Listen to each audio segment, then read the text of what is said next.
I'm here with Roberta Carson.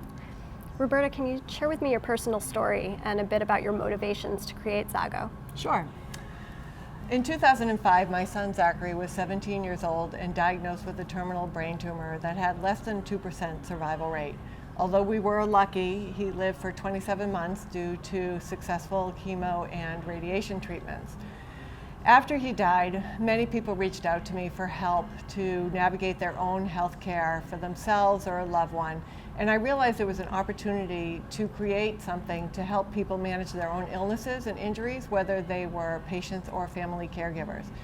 So I decided to start a nonprofit, Zago, and create a product, which we call the Zago Care System, to provide the information and tools that patients and family caregivers need to be engaged, empowered members of their medical team.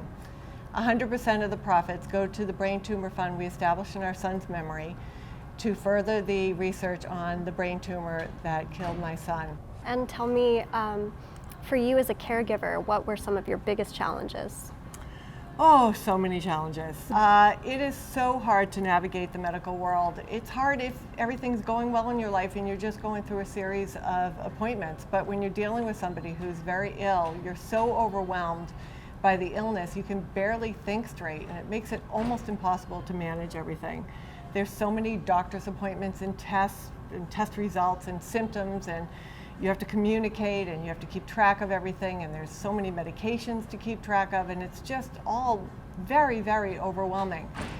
In fact, Zachary was on over 22 medications by the end of his life, including some injections, and nobody ever sat down with us and said to us, how are you keeping track of all this? How are you making sure he's taking the right thing at the right time? And the other thing that we found very challenging was we didn't realize from the get-go that you have to be the captain of your ship. You can't sit back and assume that the medical world is going to handle all of this for you and that all your doctors are going to communicate everything and read all your records and know everything. So it's really important for the patient or the family caregiver to keep track of everything, from test results to medications to treatments to diagnoses to symptoms, and to share it with everybody on your team. And we didn't realize that at the beginning, so we learned that as we went. What is the Zago Care System, and how does it help patients and family members be a more engaged part of the medical team and community? The Zago Care System is, for lack of a better term, a kit. The central element is our 120-page guidebook filled with practical tips to help you as you navigate at every stage of the process. For instance, we have an extensive list of questions you can ask your doctor throughout the process. We talk a lot about how to take your medication as prescribed. More than 50% of Americans don't take their medications as prescribed, and I know why. It's hard. It's hard to keep track of what you're taking, when you're taking it, did you take it, did you give the medication? My husband and I are very organized people, engineers by training, and we created a huge chart that we kept in our kitchen, and every time we gave Zachary a medication or a treatment, we checked it off. So we weren't saying to ourselves, oh, did we give him that pill at 8 o'clock, or where did we give that injection? It was really important for us to stay organized, and now that chart is part of the Zago Care System and available online on our website for anybody who wants to see it. And so along with the guidance that we provide in our book, we provide a full set of organizational tools. It comes in a tote bag with an accordion file and a notebook and a few other tools to help people keep everything together and organized and at your fingertips. Zago was recently featured as a contributor on Clinical Notifier by BBK. What is it about this platform that you feel is important for patients and caregivers? That's a great question.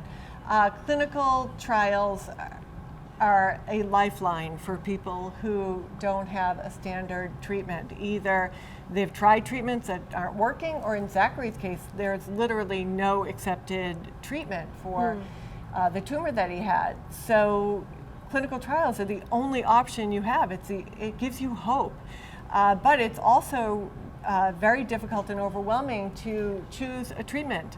I think the days are gone, which is a good thing, where doctors come in and say, this is what you have and this is what you're doing.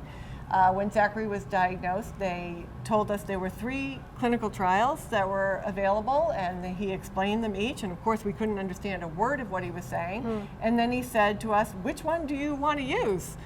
And I said to him, are you kidding? I don't even understand the words you were saying. So we did what many other people would do in this situation, and we said, what would you do if it was your kid? And he said which one he would pick, and we said, fine, we'll do that.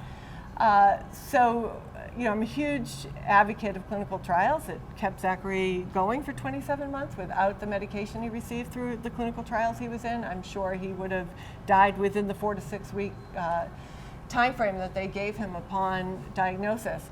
But as a patient or a family caregiver, it's very hard to know what treatments are out there. And doctors can't keep track of what treatments are out there. So having a site like Clinical Notifier, where as a patient or a family caregiver, you can go in, you can research, you can register, leave your information, and I think most importantly, be notified when something comes up that might be a good fit for you. That is a gift for patients and families. Can you talk about what kind of material you'll be contributing? Sure. I want to provide information that will be of value to a wide range of patients and family caregivers. So the material that we'll provide will include things like what kinds of questions to ask when you're considering a clinical trial, what kinds of things to ask when you're managing your care, when you're getting a diagnosis, when you're considering treatment options. Absolutely.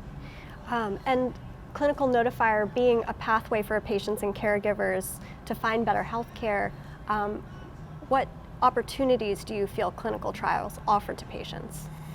Well, for Zachary, it gave him 27 months of life, and that is huge. I think that clinical trials are important for the person who needs treatment, but also for the greater good. So when Zachary was diagnosed and clinical trials were really the only option, we wanted to pick the one that we thought would give him the greatest chance of extending his life, although we did know at the time that there was most likely he wasn't going to survive, but we wanted to see if we could extend his life and make it as high a quality as possible.